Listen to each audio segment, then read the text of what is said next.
This presentation will be given to families with newly diagnosed children with type 1 diabetes. They will have received their initial diabetes education in the hospital, but they will return to the clinic within a week or two for follow-up and additional education. We don't know exactly what causes type 1 diabetes.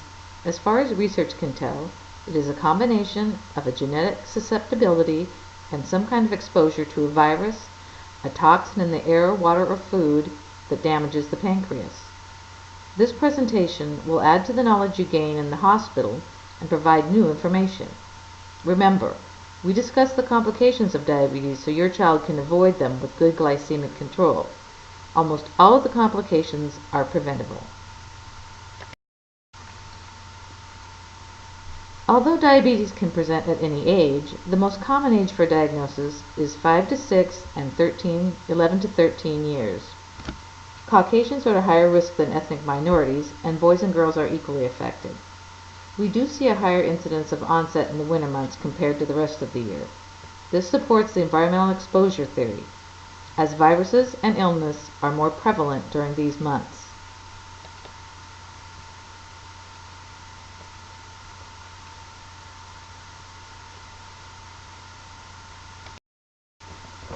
As parents of a child that is newly diagnosed with diabetes, I'm sure you can identify with at least a few of these feelings. It can be overwhelming at first, when it feels like diabetes has taken over your whole life and the burden of keeping your child healthy seems so heavy. But you are already on your way to the new normal that will be your everyday life. You will become the expert on your child's diabetes, and in turn, you will pass that knowledge on to them, so that they will become young adults who will successfully manage their disorder while leading the normal life you want for them.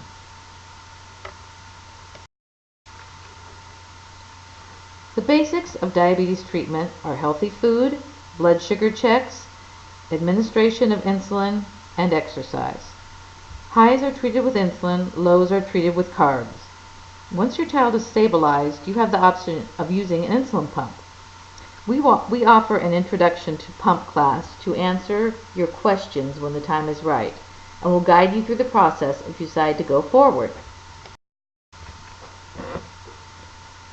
We will test your child's A1C blood level at every office visit, about every 3 months. This test is a measurement of the average blood sugar over the previous 3 months. Red blood cells and glucose molecules are both rather sticky, and so the glucose bonds to the outside of the red blood cell. The red blood cells have a lifespan of about 3 months, so at any one time there are old cells covered in glucose and newer cells with only a few stuck to them. The test is an average of the percentage of glucose on the cells, or glycated hemoglobin. It is a reflection of your child's glycemic control. Your goal is 8 or less. In this slide, you can see what A1C level is associated with an average blood sugar level.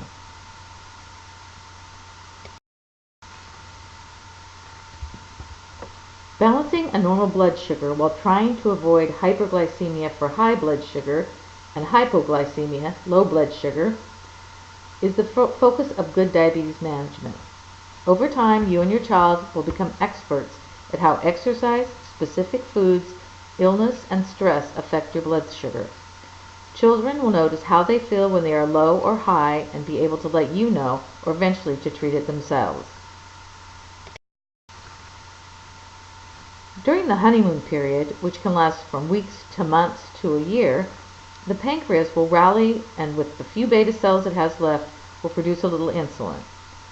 You will notice that you have to adjust insulin by lowering doses to keep from going low. Unfortunately, this does not mean that the diabetes is gone. Eventually, those remaining beta cells will disappear. Your child will always need insulin.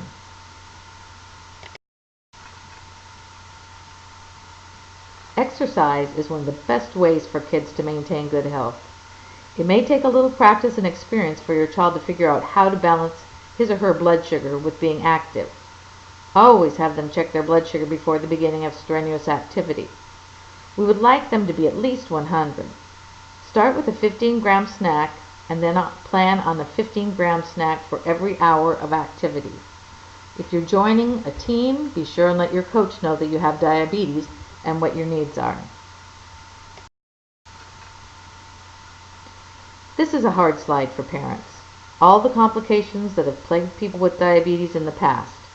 Fortunately, with today's improved treatments and good metabolic control, they can be just a memory and not a reality for your child. We will do a quick review of the body symptoms, pointing out the complications that diabetes can have on them. You need to understand the effect diabetes can have on the body, but it doesn't mean your child will ever experience them. The cardiovascular system can be impacted by high blood pressure, which can lead to macrovascular complications such as atherosclerosis, stroke, and peripheral vascular disease, and microvascular problems with vision, retinopathy, the kidneys, nephropathy, and the nerves, neuropathy. The respiratory system is mostly impacted by the possibility of a weakened immune system, increasing the chance of recurrent respiratory infections.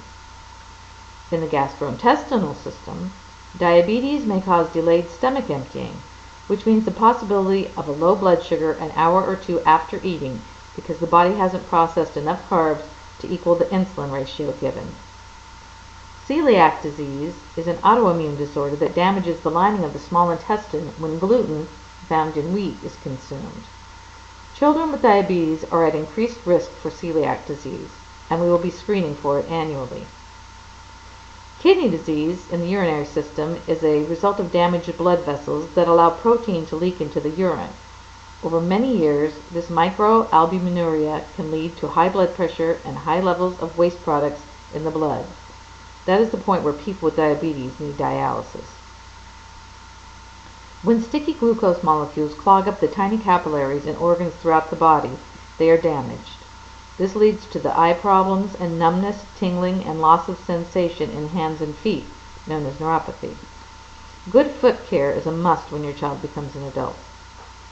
Diabetic ketoacidosis is a serious complication that will be discussed separately. Remember, these are the ghosts of diabetes past and do not need to be something that is part of your child's future as long as they maintain good metabolic control.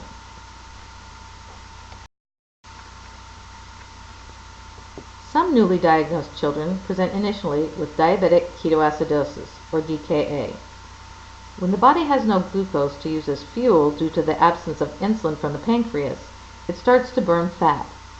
Ketones are the byproduct of this process and end up in the urine. This is a very serious condition as the pH in the blood becomes acidic and the other body systems can only compensate temporarily. As the hyperglycemia increases, so does your risk of DKA. It is very important to check for ketones whenever your child is ill or has a blood glucose over 300. The treatment for ketones is rest, water, and insulin. Call our office if they are greater than trace, and we will walk you through the treatment protocol until you are comfortable on your own.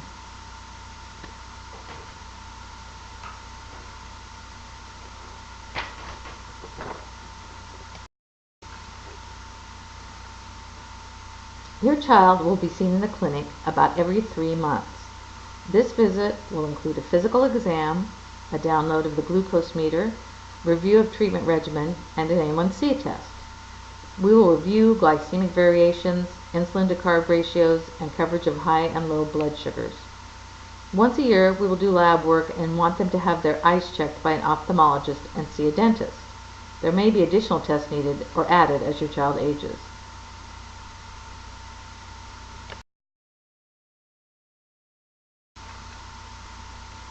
There are many factors involved in both the development and treatment of type 1 diabetes.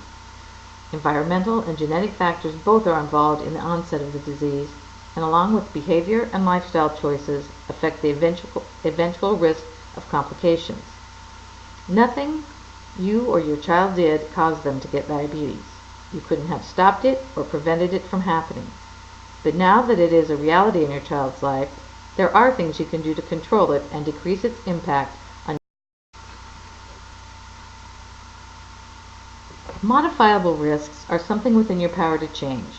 For diabetes, these include diet, nutrition, exercise, education, weight control, metabolic control, and sticking to the insulin and treatment regimen, and avoiding toxins in food, air, and water whenever possible. Non-modifiable risks are just facts of life you can't change that increase the risk of developing diabetes. These include a genetic predisposition, family history of type 1 diabetes or other autoimmune disorders, and race. Those are just the luck of the draw.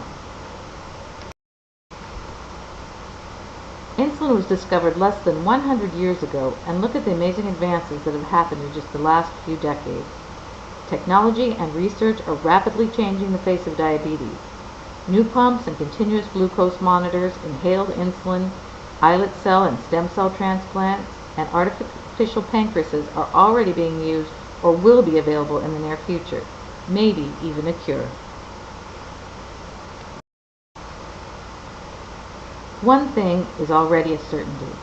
Your child's future still holds all the dreams it did before.